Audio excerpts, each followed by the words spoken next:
The notification appeared while I was reviewing a risk exposure model at 11:38 p.m. Not an email. Not a message. A calendar alert. Executive strategy call.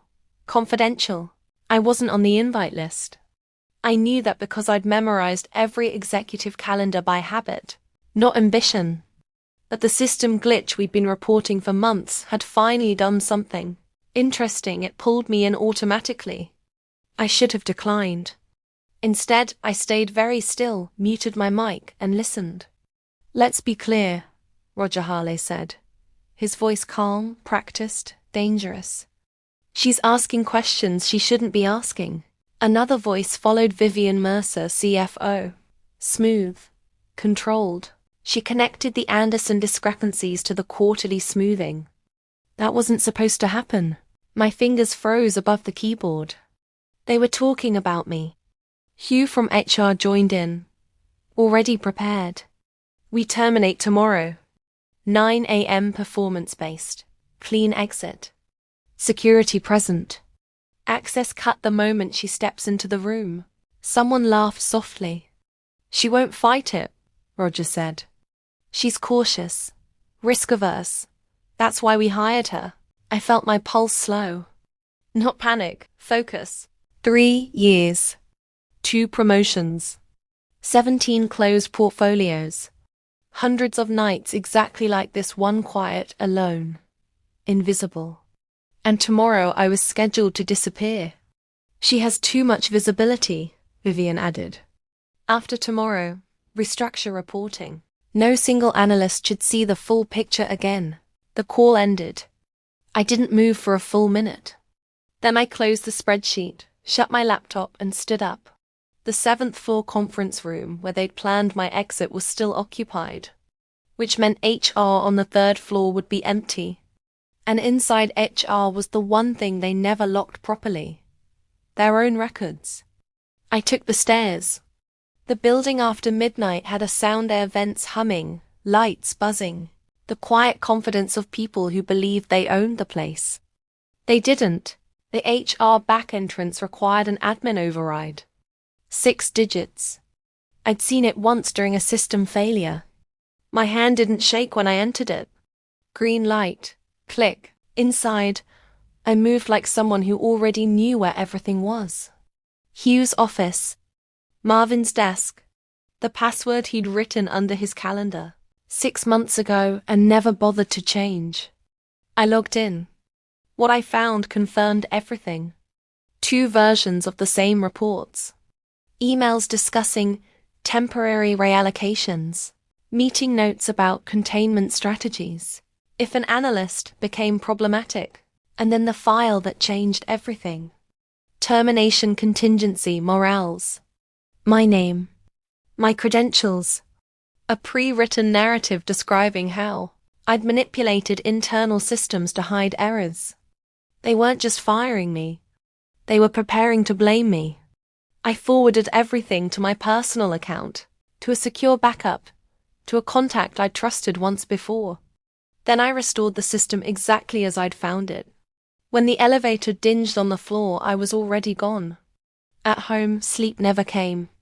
Instead, I called Amani Patel, former finance director. Forced out last year. Now working for our largest investor. "I need you to look at something," I said. She didn't ask why. She never did. By dawn, we had traced the pattern. "This isn't aggressive accounting," she said quietly. "This is fraud." At 8:57 a.m., I walked into the office wearing my sharpest blazer. Roger nearly dropped his phone when he saw me. At 9:15, an all-staff email hit inboxes. Emergency external audit initiated. Investor oversight effective immediately. At 9:22, federal agents stepped onto our floor. Roger's face drained of color. I opened my laptop and waited. The office transformed in under an hour. Conference rooms filled with unfamiliar faces. Federal badges. External auditors. Legal teams moving with quiet authority. Systems locked. Access restricted. Whispers everywhere.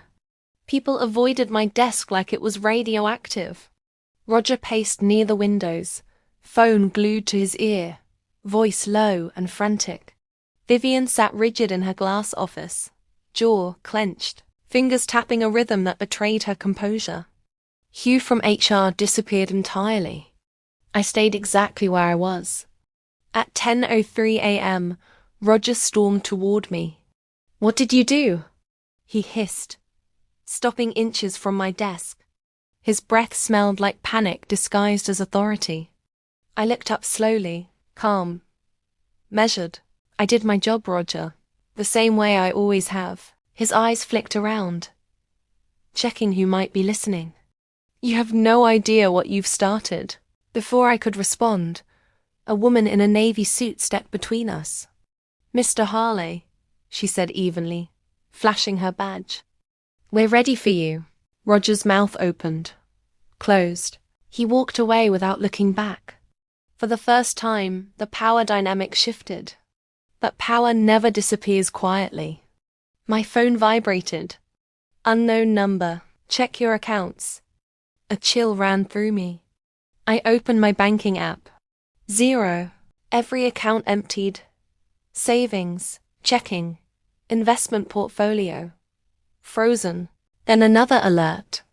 Credit score change, minus 214 points. Health insurance terminated. Eviction notice pending review. They weren't reacting. They'd prepared. I stepped into an empty meeting room and called my bank. "These transfers aren't mine," I said, forcing my voice steady. There was a pause. "Miss Morales, the transactions were authorized. Two-factor verification. Digital signature. Offshore holding account in your name." I never opened an offshore account. The documentation suggests otherwise. The timestamp hit me like a punch. 3 months ago. The week I first flagged the Anderson account. They'd forged my financial identity the same way they'd planned to forge my professional one. By the time the call ended, I understood the real plan. Expose me. Isolate me. Erase me. Agent Coriel found me minutes later. "We need to talk," she said, closing the door. She didn't accuse. She observed. "They're claiming you manipulated reports. That you're redirecting attention to cover your own activity. That's not true." "I know," she said quietly. "But they built the trail carefully." Her eyes held mine. "This is going to get ugly." When she left, my hands trembled for the first time that day. Then my phone buzzed again. "Car park, level B 10 minutes. Come alone if you want help." Trust felt dangerous. The isolation felt fatal. The parking garage was dim and cold. Concrete and silence. A figure stepped from behind a pillar. "Don't scream," he said. "It's me, Darius. Former legal counsel. Forced out. Broken quietly. They're doing to you what they did to me," he said. "Only cleaner." He handed me a flash drive. Emails. Internal strategy. Proof this is their standard response to whistleblowers. "Why help me now?" "Because you didn't fold. And because someone has to stop them." Footsteps echoed. He vanished.